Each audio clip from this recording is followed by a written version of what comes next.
766페이지 답. 나는 1960년 진술에서 중국 공산주의자들이 포로로 잡힌 일이 있다고 되어 있는데 그런 일이 없습니다. 중대 서기병이 잘못 타이핑을 했는데 내가 바로잡지 못하고 지나친 채 그대로 서명을 했습니다. 또 내가 새뇌리였다는 것은 공산주의자의 강연에 참석했다는 이유로 사용하는 용어라고 생각했습니다.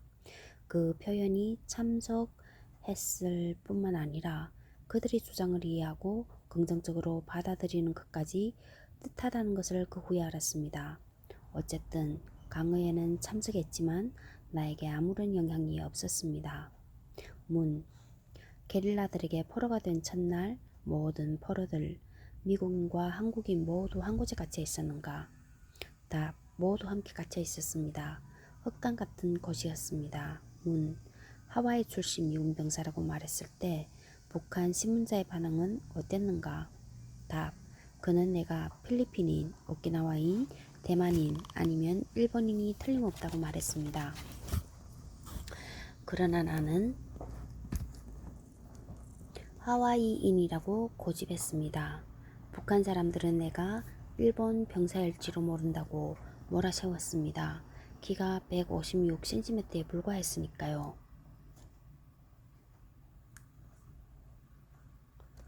문. 한국계라는 사실이 밝혀졌을 때 그들의 반응은? 답. 부모의 고향은 어디이며 북한에 친척이 있는지 물었는데 나는 나의 부모가 한국에서 왔지만 어디서 왔는지 모르며 지금 또 하와이에 생존해 있다고 말했습니다. 북한에는 친척이 없다고 말했습니다. 지금 포로로 잡혀 있었을 때를 돌이켜보면 그들은 내가 한국계인 만큼 군사기밀을 말할 수 있을지도 모른다고 기대했던 것 같습니다. 그들이 나를 좋아하고 그런 곳에 묵도록 하는 것이 정상적인 줄만 알았습니다. 어쨌든 나는 계속 그들의 감시하에 있었습니다. 문. 인민군 탈주병을 항상 당신의 포로라고 생각했는가? 답. 처음 2, 3일은 포로로 생각했습니다. 그러나 그가 반공산주의 성향을 보이고 미군 경계선까지 가려면 그의 안내가 필요하다고 생각해 신뢰하기 시작했고 그는 믿음을 지켰습니다. 문. 현재 미국에서 시행되고 있는 민주주의 체제에 대해 어떻게 생각하나? 답. 나는 세계에서 최상이라고 생각합니다. 문. 당신은 미국에 충성을 다할 것인가? 답. 네. 문. 당신은 미군으로서 계속 미군에게 충성을 다할 것인가? 답. 네. 문. 당신은 어떠한 경우에도 어떠한 적에도 맞서 싸우며 미국을 수호할 것인가? 답. 절대 그럴 것입니다. 문. 오늘 진술한 내용과 관련해 거짓말 탐지기에 응하겠는가? 답. 네. 문. 더 보탤 말이 있는가? 답. 내가 진술한 내용이 혹시 부정확하다면 1951년 2월 내가 포로에서 탈출하자마자 조사를 받고 진술했던 내용을 다시 살펴주기 바랍니다. 내 생각에는 그때 기억이 가장 생생하기 때문에 정확하고 진실될 것이기 때문입니다. 내가 포로로 잡혀 있을 때 일 한 가지로만 10여 차례 신문을 받은 것 같습니다.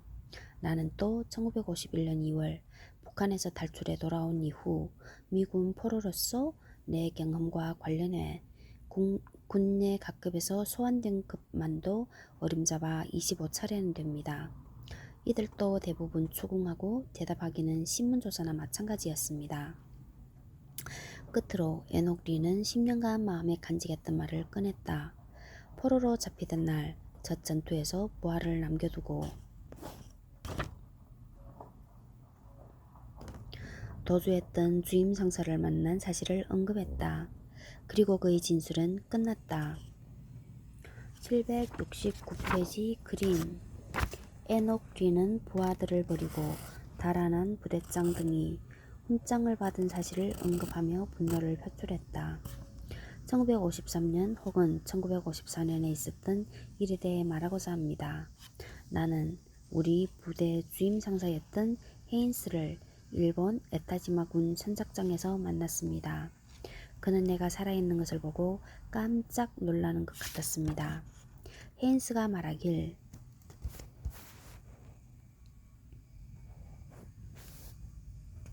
그때 그와 함께 지프차를 탔던 전원이 매복 공격을 피해 탈출에 성공한 공로로 은성 무공 훈장을 받았다고 말했습니다. 그때 나는 지원 병력을 기다리며 전투를 벌이다 북한 측에 포로로 잡혔습니다. 이름은 잊었지만 그들 가운데 중위는 척구 부대장이었고 다른 2명의 장교 역시 신호는 모르지만 이들 모두 함께 지프차에 올라 뒤로 달아났습니다. 1963년 11월 1일 에녹 리와 관련된 수사 자료는 미 육군 기록관리실에 이관되었고 같은 날짜로 그에 대한 비밀 취급 인가가 내려졌다. 미국 국립문서보관소의 에릭 반 슬렌더 문서 분석관은 이로써 그에 대한 수사는 종결된 것이라고 귀뜸했다. 1969년 3월 18일 그와 관련된 문서가 미국 국립문서보관소에 다시 등장했다. 미 육군 제4미사일 사령부가 미 육군 수사기록처에 발송한 대외비 문서였다. 1963년 11월 1일 내려진 에녹 리에 대한 비밀 취급 인가를 1969년 3월 18일 다시 취소한다고 통보하는 내용이었다. 취소 사유는 다음과 같다. 해당 병사는 1969년 2월 1일 적절한 허가 없이 한국 춘천에 소재한 그의 소속 부대인 미 육군 제4미사일 사령부 본부 중대를 이탈해 1969년 3월 3일까지 귀대하지 않았습니다. 해당 병사는 1969년 3월 17일 사령부 특별군법회의에 회부되었고 유죄 판결이 내려졌습니다. 771페이지 그림 에녹 리는 부대 무단 이탈 혐의가 인정되어 비밀 취급 인가 취소와 이등병 강등 전역 조치가 내려졌다. 그는 1951년 인민군 포로에서 탈출해왔던 춘천에서 전역했다. 기록에 따르면 에녹 리 상병은 다시 1968년 6월 한국 근무를 시작했다. 근무지는 춘천이었다. 그가 1951년 1월 포로에서 탈출해 다시 복귀한 곳도 춘천, 그로부터 17년 후 다시 배치된 곳도 춘천, 결국 그곳에서 그는 군 생활을 마감했다. 그는 군법 회의에서 다툼을 벌이거나 선처를 호소하지 않았다. 곧바로 전역을 했다. 계급은 2등병, 그의 나이 38세. 그는 혹시 군 생활의 마침표를 찍는 곳과 시간을 그 스스로 예정하고 선택하지 않았을까? 17세의 조선총각 이시겸은 1904년 12월 24일 혈혈단신으로 하와이에 도착했다. 17세의 조선총각 이시겸 1904년 12월 24일 혈혈단신으로 하와이에 도착했다. 행선지는 사탕수수 밭이었다. 그로부터 근 반세기 만인 1950년 11월 17세니까 1904년 17 7, 8 1887년생 13, 그럼 63세네. 1950년 11월 15일 그의 아들 에녹 리는 아버지 고국 땅을 밟았다. 그리고 보름 뒤 포로가 되었다. 그 후 18년간 한국에서의 일은 요령처럼 그를 맴돌며 목을 조였다. 이시겸의 아들 에녹 리에게 한국은 무엇이었을까? 그는 왜 굳이 춘천에 돌아와 탈영을 하고 군 생활을 마감했을까? 에녹 리 일병의 삶의 흔적은 그로부터 19년이 지나 19년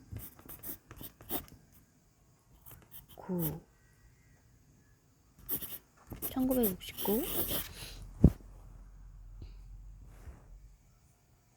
19년이 지난 1988년 미국 정부 기록에 다시 나타났다.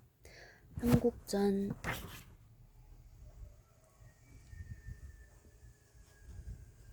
참전병사 에녹 리가 1988년 8월 25일 57세의 나이로 호놀룰루에 있는 태평양 국립묘지에 묻혔다는 기록이다. 에녹 리가 1988년 8월 25일 57세 너무 빨리 돌아가셨는데 57세면 1931년생 27살에 아들 낳네.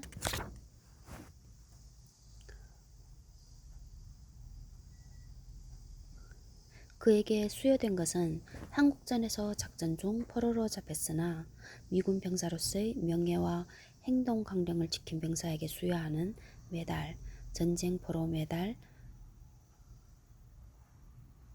단 하나였다. 계급은 1등병이었고 독신의 미혼이었다. 독신의 미혼? 아버지와 어머니의 조국이었던 한국. 그에게 한국은 단지 고통과 시련의 땅에 불과했을 것 같다. 혹시 북한 측에 포로로 잡혔을 때 같은 한국인이라는 사실 하나로 그들이 베푼 며칠간의 온기 있는 잠자리가 평생 엄청난 고통과 분노를 몰고 온 데 대해 내내 몸소리를 쳤을지도 모른다. 그의 명복을 빌 뿐이다. 한국전에 참전해 전사 실종 순직한 하와이 이민 한국인 이세 장병은 17명이다. 이 가운데 6명은 아직 유해를 찾지 못했다. 훈장을 받은 한국계 이세는 은성무공 훈장을 받은 엄태선 중위와 동성무공 훈장을 받은 뉴크케이 리 상병 2명이었다. 하와이 이민 한국인 이세로서 한국전에 참전해 포로로 잡혔다. 송환된 장병으로 어떤 이유에서든 첩보당국의 내사를 받고 미국 국립문서보관소에 관련 문건이 남아있는 병사는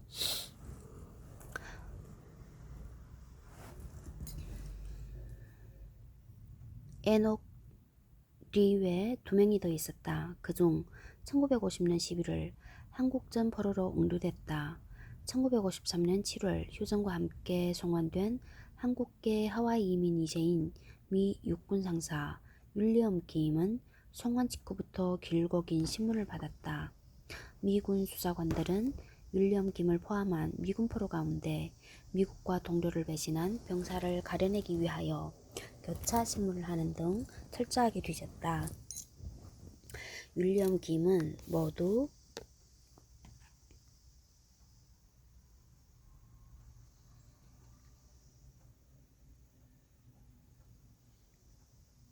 61페이지에 달하는 신문조사 끝에 보안심사를 말끔하게 통과했다.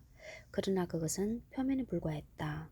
773페이지 그림 한국전에 참전했다가 포로로 잡혀 내사를 받았던 윌리엄 김의 신문조서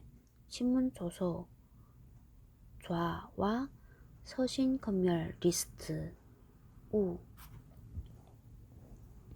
미군 수사당국은 1954년 5월 20일부터 1954년 6월 29일까지 윌리엄 김이 받았던 편지를 중간에서 깜쪽같이 가로채 검열했다. 수사기관 X1의 협조를 받았다고 밝힌 검열보고서에서는 이 기간에 윌리엄 김이 받았던 모든 편지의 발송자 이름과 주소,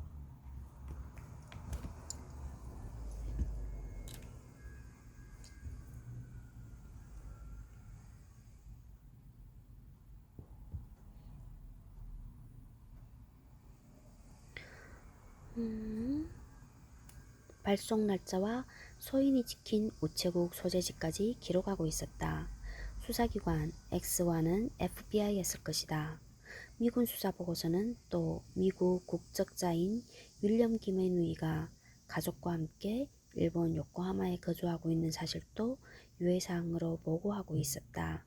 그러나 그에 대한 혐의 내용을 기록한 문서는 발견되지 않았다. 윌리엄 김은 또 다른 에녹 리였다. 또 다른 병사는 포로 수용소에서 쥐사병으로 차출되어 사역을 하면서 중국 공산군 측의 포로들의 동향에 대한 첩보를 제공하고 미군 병사들을 부당하게 대우했다는 혐의로 수사를 받았다. 그 하와이 이민 2세 병사는 김명호 상병이었다.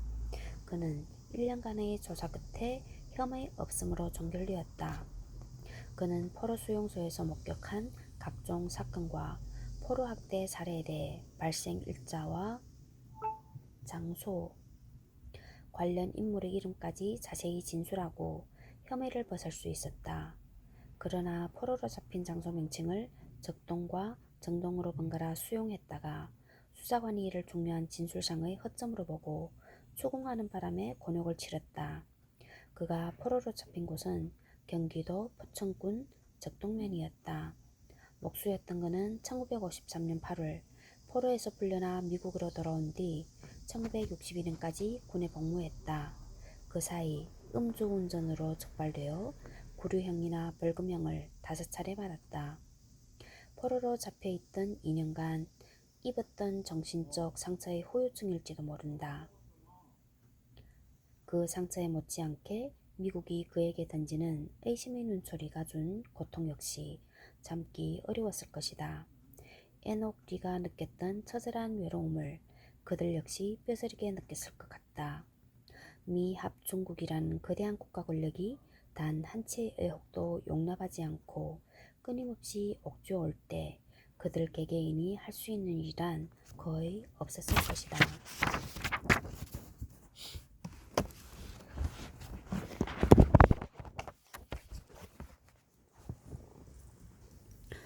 167페이지 미국과 미군정이 김구가 이끄는 종경임시정부와 광복군의 참여를 국군 창설 과정에서 배제했던 속셈과 이유가 무엇인지 이 대목에서 분명해진다.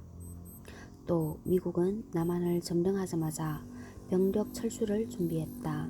다만 미군이 철수하더라도 남한에서 미국의 우월적 지위를 지키는 것을 전제로 했다. 이를 위해서는 중국과 밀착된 광복군은 마땅히 배제되어야 했다. 친미적인 한국군의 창설을 위해 오히려 일본군과 만주군 출신으로 한국군 요직을 채우는 것이 더 바람직했던 것이다. 해방 후 왜 광복군이 핍박을 받아야 했으며 한국군 창설의 들러리 역할에 그쳤는지 명백하게 알 수 있는 부분이다. 1946년 1월 18일 주한미군 사령부 군정장관실 외무처는 대한민국 임시정부와 중국과의 관계에 대한 보고서를 제출했다. 이 보고서는 임시정부와 장개석 국민정부의 중국과의 오랜 밀착관계를 언급한 뒤 장개석의 중국은 중국의 강한 영향력 아래에 있는 과거 전통적인 한국-중국 관계의 복원을 노리고 있다고 강하게 시사했다. 이어 대한민국 임시정부가 1919년 상해에서 처음 수립된 이후 중국의 장개석 정부와 긴밀한 관계를 맺고 상해에서 남경, 항구, 종경에 이르기까지 27년간 동행했다고 설명하며 최근 동향을 다음과 같이 전했다. 김구와 장개석은 매우 막역한 사이입니다. 김구는 황국에 앞서 장 총통에게 큰 빚을 졌다고 말했습니다.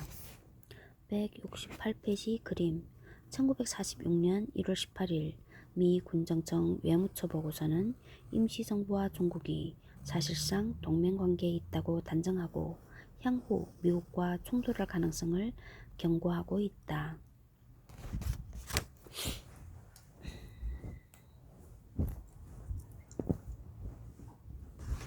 그러나 중국은 대한민국 임시정부를 승인하지는 않았다고 보고했다. 중국 정부는 대한민국 임시정부를 사실상의 정부로는 인정하고 있습니다.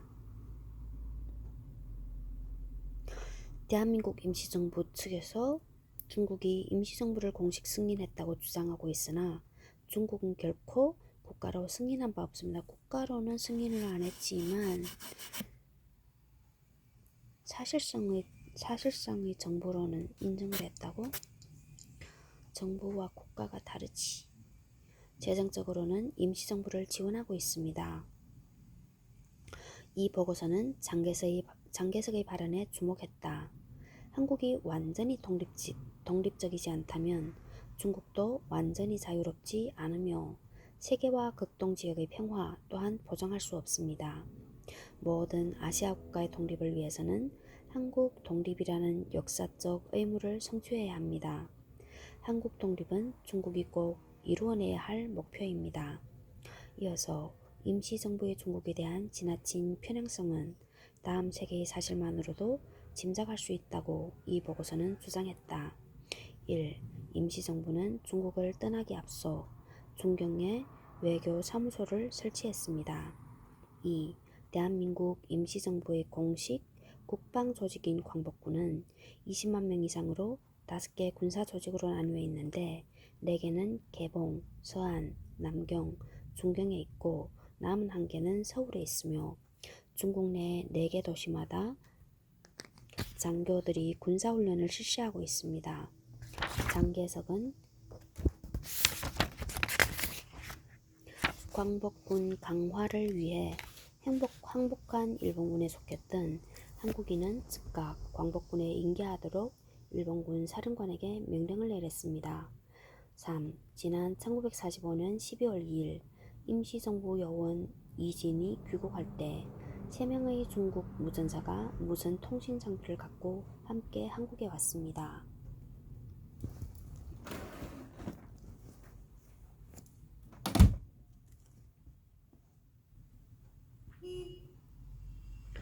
이 보고서에서 밝힌 광복군 병력 20만 명 이상은 과장일 가능성이 높다. 1944년부터 1945년 전반기까지 일본군의 징집 또는 지원 형식으로 동원된 한국인 병력은 2만 8천 명 내외라고 조선총독부는 종전 직전 밝힌 바 있다. 또한 임시정부는 장개석 정부의 지원 아래 귀국선을 기다리는 한국인들에게 숙식 등의 구호 활동을 펼치며 광복군 가입을 독려하고 짧은 기간 간단한 훈련을 실시한 뒤 이들 일부를 광복군으로 편입시키고 있었다. 그리고 귀국한 광복군 상당수가 이 사실을 미 군정에 보고했다. 미 군정은 김구 주석 일행을 뒤따라온 중국인들이 가져온 무선 통신 장비에 대해서도 잔뜩 경계했다. 문제의 통신 장비들은 미국제를 개조해 중국어 송신이 가능하도록 했으며 중국 서부까지 전파가 미칠 만큼 강력하여 몰수했다고 보고했다. 중국과 미국은 종전과 함께 한국에서의 영향력 주도권을 놓고 치열한 경쟁에 돌입하고 있었다. 따라서 주한미군정에게 있어서 중국과 긴밀한 동맹관계를 형성한 임시정부라는 존재는 협력 대상이 아닌 적대 조직이었고 광복군은 잠재적인 적과 연결된 군 병력이었다. 1945년 12월 6일 존 리드 하지 주한미군 사령관이 전쟁성 존 맥클로이 차관보고에게 보낸 보고서하는 약 3개월간 미군정이 안고 있는 현황과 하지 사령관의 사태 인식을 뚜렷하게 보여주고 있다. 특히 김구 주석과 임시정부에 대한 미국의 부정적인 인식은 매우 심각했다. 171페이지 그림 하지 사령관이 1945년 12월 6일 존 맥클로이 전쟁 성차보관에게 보낸 서한 김구 주석은 미군정의 승낙 없이 임시정부 수립을 시도하지 않겠다는 서면 약속을 했다고 밝히고 있다.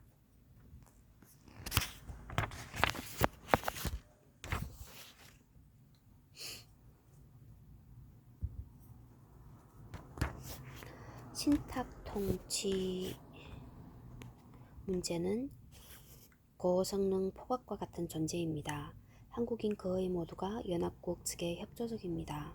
그러나 모든 한국인의 마음속에 신탁 통치는 일본의 지배를 이어가는 것을 의미합니다.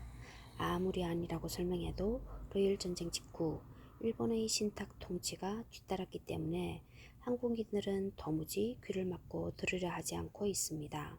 중략 김구와 그의 집단이 귀국한 이후 이곳의 정치활동은 새로의 정점을 찍고 있습니다. 본관은 그를 면밀하게 지켜보고 있습니다. 그는 점잖게 처신하고 있는 것처럼 보입니다만 앞으로도 그럴지 장담할 수 없습니다. 그는 한국인이 원하고 미국이 허용하지 않는 한 임시정부를 수립하려는 어떠한 작업도 하지 않겠다는 서면 약속을 했습니다. 그는 이를 어길 경우 치명적인 실수를 하게 된다는 최소한의 상황 판단은 하고 있는 것으로 보입니다. 173페이지 8. 미군정의 경찰서 탈환작전 1946년 2월 14일 1946년 초 전국 곳곳에서는 경찰서를 두고 빼앗으려는 세력과 빼앗기지 않으려는 세력 사이에 싸움이 벌어졌다. 1946년 2월 14일 주한미군사령부 정보처는 전남 나주와 영산포에서 잇따라 전개된 경찰서 탈환작전에 대해 보고했다. 여운형이 주도하는 인민위원회는 초기에 전남 지방에 튼튼한 거점을 마련했는데 점점 그 기반과 영향력을 잃어가고 있습니다. 인민위원회는 일본이 항복한 직후 다소 공개적으로 정부 기능을 수행해 왔습니다. 그러나 미군정의 거듭된 경고에도 불구하고 그와 같은 행위를 멈추지 않았습니다. 인민위원회가 스스로 몸을 묶은 셈이 되었습니다. 대다수 인민위원회 핵심 간부들은 투옥되었고 인민위원회는 체면을 크게 다쳤습니다.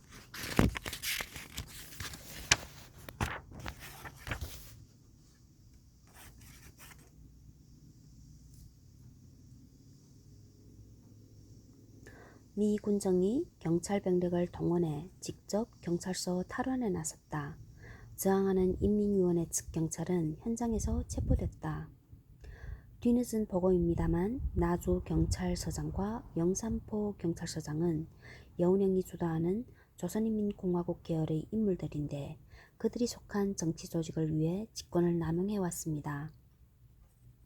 두 경찰서장은 정치적 반대파들을 고문하고 투옥한 혐의를 받고 있습니다. 특히 나주 경찰서장은 경찰 병력들로 하여금 타 지역 경찰 인력들이 나주의 인권 실태 조사를 시도할 경우 조선인민공화국계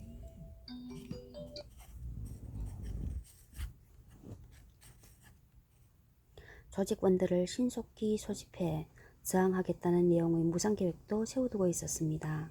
나주 경찰서의 비상계획에는 예외 상황이 있었습니다. 미군 병력이 함께 출동했을 때에는 저항 행동을 중단하라고 지시해놓고 있었습니다. 그동안 나주 경찰서장은 미 군정 당국의 사퇴 지시를 거부해왔습니다. 보고에 따르면 미 군정 관계관들은 2월 12일 광주 경찰서 병력 60명을 이끌고 나주로 출동했다. 나주 경찰서 측은 출동한 미군 장교들을 보자 저항을 포기했고 유혈 사태는 발생하지 않았다. 나주 경찰서장은 현장에서 체포되었으며 다른 나주 경찰서 경찰들은 전원 현장에서 무장해제되어 경찰서에서 쫓겨났다. 미군정 관계관들은 광주 경찰서 병력 47명을 나주 경찰서에 배치하고 이어 영산포 경찰서로 향했다. 급습 정보를 입수한 영산포 경찰서장과 9명의 경찰관 전원은 달아나 버렸습니다. 동행한 13명의 광주 경찰서원들로 하여금 경찰서 업무를 접수해 수행하도록 하고 달아난 인민위원회 계열 경찰서원들을 수배하도록 지시했습니다. 174페이지 그림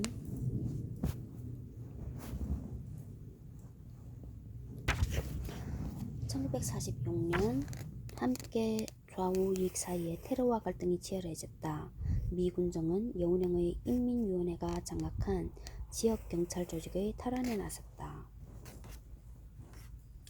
175페이지 그림 미 군정은 1946년 초 전국에 걸쳐 특히 전남 지역에서 경찰서 탈환 작전을 전개했다.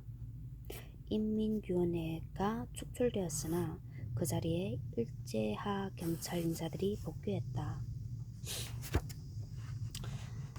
미 군정의 경찰서 탈환 작전은 계속되었다. 미국놈 새끼들이 죽일 놈들이네. 2월 14일 좌우 합작을 모색하며 준비한 남조선 대표 민주의원회의 첫 회의가 미 군정의 주관으로 열리던 날에도 미 군정은 여운형의 인민위원회가 장악한 행정조직과 경찰기관의 접수를 강행했다. 이날 회의에 참석하려던 여운형은 회의장 입장 직후 퇴장했다. 인민위원회는 성명을 내고 유독 전남지방에서 인민위원회 목조르기를 서두르고 있다고 주장했다. 또 일본 항복 직후 인민위원회가 노동조합과 농민연맹을 주축으로 필요에 따라 다소 공개적인 정부 기능을 수행했으나 이는 불가피했으며 사회 안정에 기여했음에도 관련 지도자들을 투옥하고 있다고 비난했다. 1946년 2월 19일에도 미군정의 군 관계자들은 광주경찰서 병력 34명을 이끌고 영광경찰서에 출동했다. 현장에 출동한 미군 장교는 인민위원회 계열의 영광경찰서 인력 전원에 대해 자신들의 정치적 목적을 위해 공직을 남용한 책임을 물어 현장에서 파면했다. 이어 광주경찰서원 34명으로 하여금 업무를 수행하도록 했다고 미군정 정보처는 보고했다. 미군정은 1946년 새해에 접어들면서 그동안 여운형의 좌익 계열이 장악했던 국군준비대의 해체와 지역행정 조직의 접수 작업을 강행했다. 1월 4일 이혁기 국군준비대 총사령관이 체포되었다. 2월 8일 전주에서는 지역인민규원이 테러단체에서 끌려가 총살된 후 반역자라는 전단과 함께 길가에 버려진 시체로 발견되었다. 또 2월 14일에 청량리에서는 조선인민공화국의 이름으로 가축제를 거두려 했다는 이유로 인민위원회 간부 이종준이 체포되었다. 2월 16일의 미군정 G2 보고는 목포지방법원에서 공직을 사칭해 공권력을 행사한 혐의로 1월 15일에 무더기로 구속 기소되었던 인민위원회, 청년동지회, 청년동맹 등 33명에 대한 선고 공판이 열렸고 이들 가운데 14명은 유죄, 1명에게는 무죄가 선고되었으며 나머지는 증거 불충분으로 석방되었다고 밝혔다. 유죄가 인정된 피고 가운데 1명인 전 목포경찰서장에게는 징역 3년이 선고되었다고 보고했다. 미군 G2 정보보고는 또 광복군을 이끌던 김원봉 장군이 최근 자신의 부하 병력을 규합해 군사훈련을 실시하고 있으며 옛 부하였던 하동경찰서장이 지원하고 있다는 소문이 있다고 전했다. 김원봉이 군사훈련을 실시하고 있는지 사실 여부에 대해 이 보고는 어떠한 확인이나 분석도 하지 않은 채 지나치듯 가볍게 언급하고 있었다. 그러나 이 보고를 통해 충분히 예상할 수 있었던 것은 광복군 계열의 하동경찰서장을 제거하려는 조치가 임박했다는 것이다. 해방 직후 여운형은 건국준비위원회를 결성했다. 미군의 서울 진주를 눈앞에 둔 1945년 9월 6일 그는 이를 조선인민공화국으로 개편하고 각 지역의 자생 조직들을 인민위원회로 바꾸었다. 지방에서 친일파를 제외한 신임을 얻고 있는 인사들이 간부로 초대되었고 좌우익 사정을 포괄한 가운데 치안과 행정, 안정에 기여하기도 했다. 그러나 인민위원회는 미군정의 출발과 함께 불법화되었고 순식간에 존립 근거를 상실했다. 더군다나 미군정은 인민위원회를 공산주의 조직망으로 인식하고 있었으므로 이들의 해체와 해산은 피할 수 없는 수순이었다. 그 과정에 극우 테러 단체들이 가담했고 많은 충돌이 있었지만 미군정은 경찰서와 행정기관을 차례차례 장악했다. 일제강점기에 각 기관에서 일했던 경찰과 관리들도 자연스럽게 다시 제자리를 되찾아갔다. 또 서북청년단 등 극우 단체들 역시 경찰의 보조 수단으로 그 곁에 자리 잡게 되었다.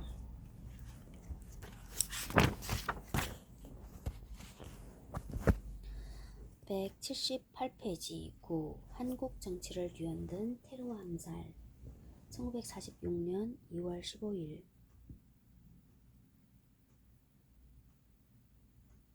2월 15일 G2 보고는 극우 테러 단체인 백의사 바이셔가 정치인들에 대한 처단 위협을 공공연하게 하며 테러를 했다고 보고했다.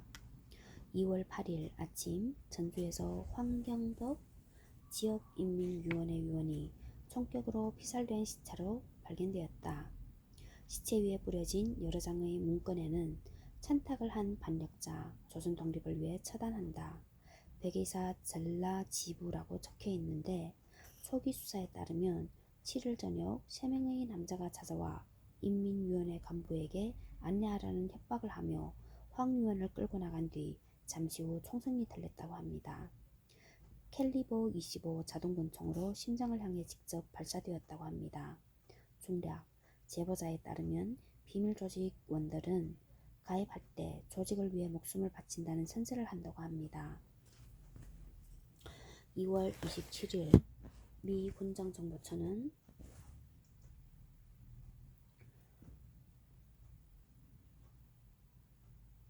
백의사 테러 사건의 수사 진전에 따라 파악된 특이사항을 보고했다. 그 뒤 서울 거리에도 유사한 단체들의 이름으로 벽보가 나붙고 전단이 뿌려졌는데 백의사와 같이 모든 민족 반역자와 친일파, 일제 권력에 붙어 축제한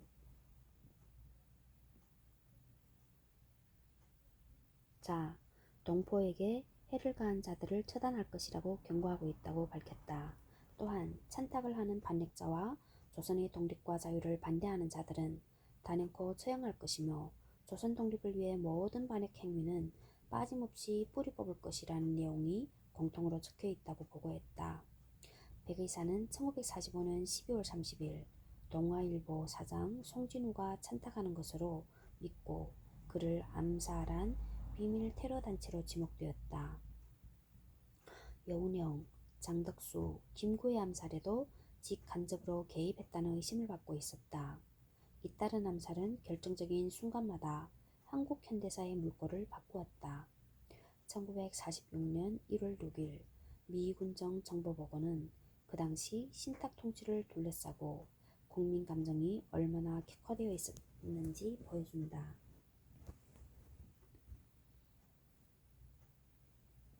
합천재판소 건물방화 혐의로 구속 수감 중이던 조선혁명동맹 조직원 7명 가운데 5명이 아무런 근거 없이 석방된 사실이 드러났습니다. 조사 결과 그들은 신탁통치 반대를 위해 방화했다고 해명했고 그 직후 석방 조치가 내려졌습니다. 풀려난 5명을 다시 체포하는 한편 불법 석방한 책임자도 체포하라는 명령이 내려졌습니다. 1946년 2월 10일 미 군정 정보국장 글렌 뉴먼 대령은 송진우 암살 이후 정치인들이 매우 불안해하고 있다고 보고했다. 180페이지 그림 한국 정치인들이 암살에 대한 두려움에 사로잡히기 시작했다고 1946년 2월 10일 미 군정 정보국장 뉴먼 대령은 보고했다. 181페이지 암살 위협이 정치를 흔들기 시작했음이 분명합니다. 정치인들 거의 모두 아무런 예고 없이 암살당할지 모른다며 두려워하고 있습니다. 어제 오늘 중요 인사의 죽음은 없었습니다.